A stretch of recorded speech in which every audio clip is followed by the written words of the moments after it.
Imagine the roar of engines shaking the ground, the smell of burning rubber hanging in the air, and thousands of fans cheering under the Florida sun.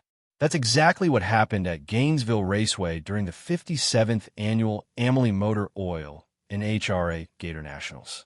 This event kicked off the National Hot Rod Association's 75th anniversary season on March 9th, 2026, and it was nothing short of electric. From young stars stealing the spotlight to legends sharing their wisdom, the weekend was packed with drama, heart, and pure speed. As someone who's followed racing for years, I can tell you, this opener set the bar high for what's to come. Let's dive into 5 big lessons from Gainesville that show why NHRA drag racing is more alive than ever. Young guns light up the track, proving the future is bright. One of the most exciting parts of any sport is watching new talent rise up, and Gainesville delivered that in spades. Picture this. Rookies stepping into massive machines that can hit over 300 miles per hour in seconds, facing off against seasoned pros. It could have been a recipe for nerves and mistakes, but instead, we saw confidence and skill that had everyone buzzing. Take Jordan Vandergriff in the funny car category. This young driver, making waves with his team, powered through to the semifinals. He took down his own teammate, Jack Beckman, and then John Smith, 2 tough competitors. Vandergriff's runs were smooth and aggressive, showing he belongs at the top level. Then there's Maddi Gordon in Top Fuel, another fresh face from a powerhouse team. She also reached the semifinals, beating out big names like Sean Langdon and Tony Schumacher. What really won over the crowd? Gordon's post-race interviews. Her energy was infectious. She talked about the thrill of the ride with a big smile, making fans feel like they were right there with her. These performances weren't just about wins, they were about heart. With limited experience under their belts, Vandergriff and Gordon handled the pressure like pros. It reminded me of how sports evolve. New blood brings fresh excitement. If you're a fan wondering about the next generation of NHRA stars, Gainesville shouted loud and clear.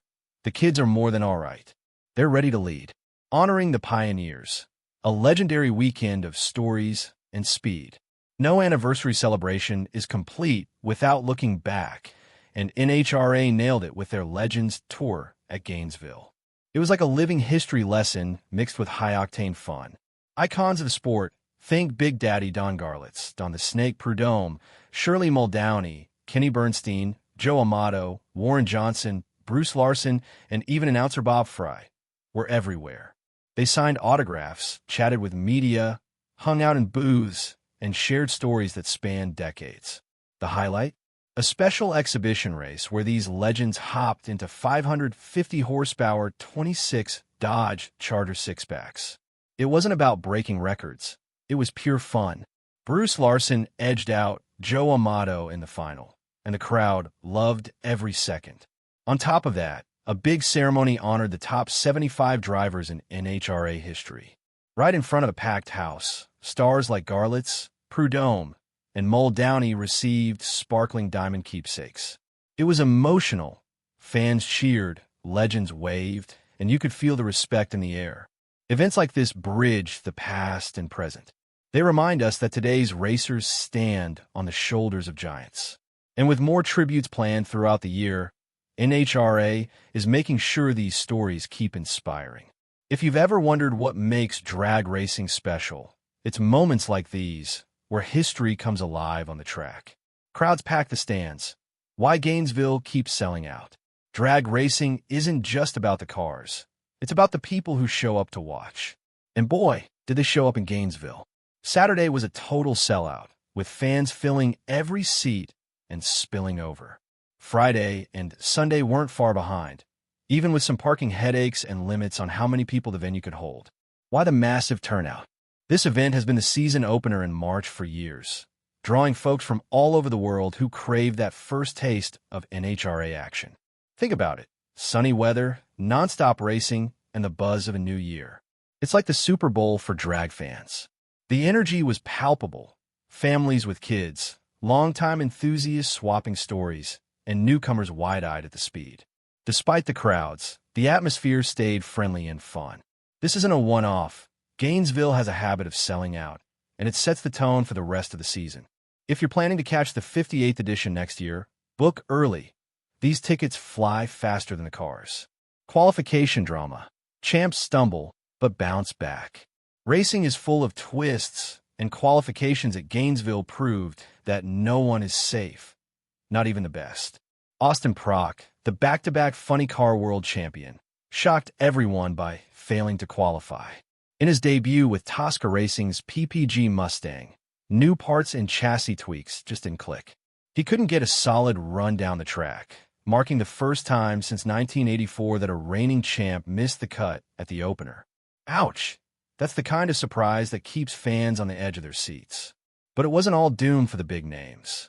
Jack Beckman, another Funny Car champ, and Greg Anderson in Pro Stock barely snuck into the field. They turned it around on race day, showing why experience matters. These near misses added real drama. Would the favorites recover? How would the underdogs capitalize? It's moments like these that make drag racing addictive. You never know what's next. Prock's D&Q might sting now, but watch for him to come roaring back. After all, champions don't stay down for long. Family ties on the track. Father versus son showdowns, steel hearts. Finally, Gainesville gave us something truly special. Family rivalries that warm the heart even as they rev the engines. In Pro Stock, six-time champ Greg Anderson faced off against his son Cody in the second round. Greg came out on top, but the matchup was pure magic, a dad teaching his kid the ropes, then beating him fair and square. It's the 28th time in Pro Stock history, since 1970, that a father and son have raced each other. And it wasn't just the Andersons. Other pairs lit up the lanes. Greg and Aaron Stanfield, Chris and Mason Magaha, Eric and Matt Latino, Jed Coughlin Jr. and Sr., Troy Coughlin Jr. and Sr., plus Brandon and David Miller. Each story adds a layer of emotion, pride, competition, and legacy all rolled into one. Imagine the dinner table talks after that. These family moments humanize the sport, showing it's not just about speed. It's about bonds that last beyond the finish line. Looking ahead, a season full of promise. As the dust settles on Gainesville, one thing is clear. The 2026 NHRA season is off to a flying start. We saw young talent shine, legends celebrated, massive crowds, qualification heartstoppers, and family drama that tugs at the heartstrings. This event wasn't just a race. It was a celebration of what makes drag racing great: speed, stories, and surprises. If you're new to NHRA, Gainesville is the perfect hook. For longtime fans, it's a reminder of why we keep coming back. With the 75th anniversary unfolding, expect more thrills across the country. Who will claim the championships? Which rookies will become stars? Stay tuned. The engines are just getting warmed up. What do you think? Ready for the next round?